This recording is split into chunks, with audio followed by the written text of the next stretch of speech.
Let's move on to Marshawn Lynch. He joined Shannon Sharp on Club Shay Shay. And every Tuesday, I get a chance to chat with Shannon and Stephen A. and Molly over there, and I'm very thankful for that. And we've always been massive fans of Shannon. And Club Shay Shay, phenomenal podcast. He gets a lot of great stuff out of a lot of humans, and he's so he's plugged in everywhere. Marshawn Lynch rarely sits down to do full interviews. Very rarely. We were very lucky to have one with him. We didn't get to dive into the stuff that did, but buddy, the conversations that are coming out of this chat right here, where I think Marshawn at one point lights up a black him out. I think they're both drinking a little bit of yak. Ooh. I don't know if anything else gets smoked. I didn't see the entire conversation, but he's talking about everything. Marshawn Lynch, one of the most beloved humans in the history of humans. He was actually my top 3 human to ever exist at one point, strictly because everything that he does, he has been himself through the entirety. His hometown, Oakland, is not like the nicest place, obviously. He is still plugged in, takes care of the entire town, will always represent them, never sell out on anybody,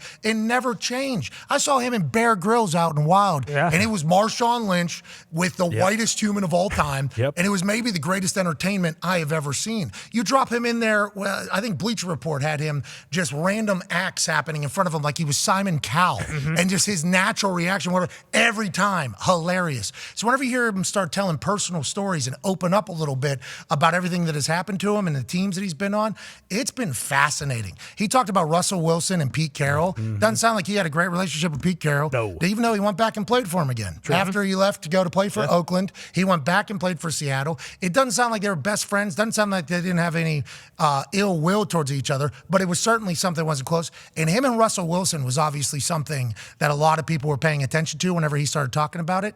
He said that basically he tried to be a teammate of Russell Wilson. And there was a game where Russell Wilson didn't play well. He was supposed to play well. It didn't go great. Instead, Marshawn won off. Marshawn had a couple tuds and went crazy.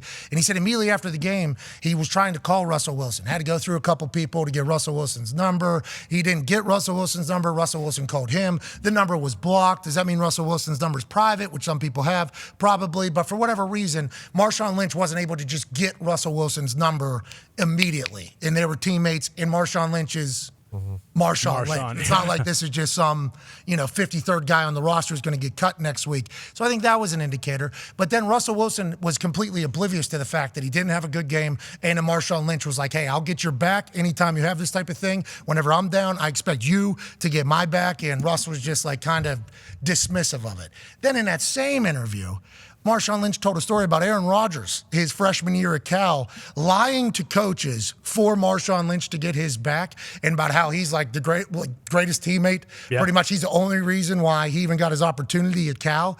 It's just anytime you start hearing these real stories about people, you can't help but judge them. Like this Russell Wilson stuff is wild to me. I don't know how we got to this point. I don't know why you would do that with Marshawn. And that had to be pretty early in his career. And it wasn't until like last year it all started getting talked about publicly. I hope he gets to hear this stuff and kind of continue to change. But it's like I've never been around anybody like Russell Wilson, I think. And on the flip side, I don't think anybody would have expected to hear that story about Aaron Rodgers. Russ won't hear it. Team 3 filters all of this out. Russ doesn't hear any of this. But at this point, it's very, very believable what Marshawn is saying, because now after he left. Yeah, Marshawn. I don't think Marshawn knows how to lie. No, which would help him sometimes. Yeah, probably. Agreed. But like, there's been numerous reports about Russell's time in Seattle now coming out, and kind of the lead up to last year's opener when it was Broncos and Seahawks and all that stuff coming out. And I've never heard a teammate.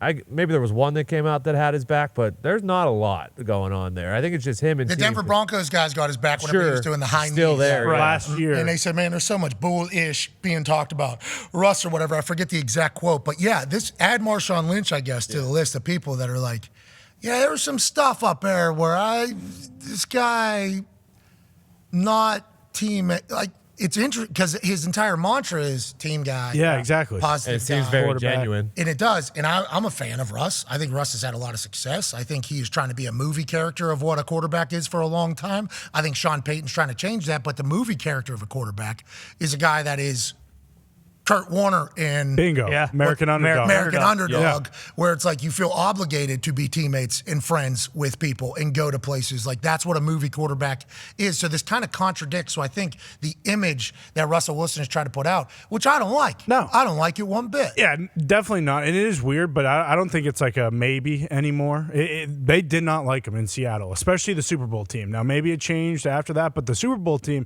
Pete Carroll talked about how important it was last year to the game. Tony was just talking about the opening night, Sunday Night Football, where, McManus and the whole timeout situation, all that. Pete Carroll talked about how important it was to get this win, obviously for the guys on the team, because some were traded from Denver to Seattle, but he talked about how important it was for the old guys. And the guys that were here. The guys that were here. Yeah, that was the quote. So you hear this from Marshawn, then you go back and you think about all the stuff that has been said.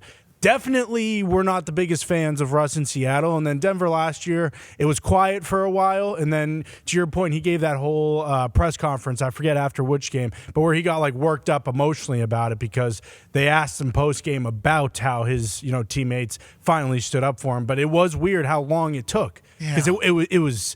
We didn't hear any of this when he was at Seattle. Didn't hear anything. And it was because, how successful I guess they were. It wasn't until Team 3 said something the night before he went on Dan Patrick. Yeah. Team 3 made a statement about Russell wanting to be traded, I believe, and something about the offensive line. Mm-hmm. And then Russ was on Dan Patrick's show the next day, who we got massive respect for, obviously.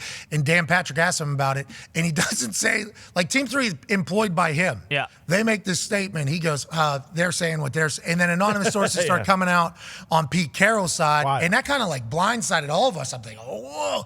Then they had that full, he's back, he's traded, the Bears wanted him, and then they're not. And then it's interesting the more and more we hear. Anytime Marshawn Lynch is speaking, we're going to listen, though. Well, I think part of it, too, is you always talk about the locker room being a melting pot and how, all these people from different cultures and different parts of the U.S. come together and they would never otherwise be friends. But because of what, the common goal they have, that they come together. It's also possible that, some of those guys, guess what? They're just way too different. And Marshawn probably tried a couple times, that story. Hey, I tried to reach out to him. I tried to call him. It didn't work out. Screw this guy. I'm not putting any, yes, we're teammates. We're in the same building. I'm not going to make a big deal about it.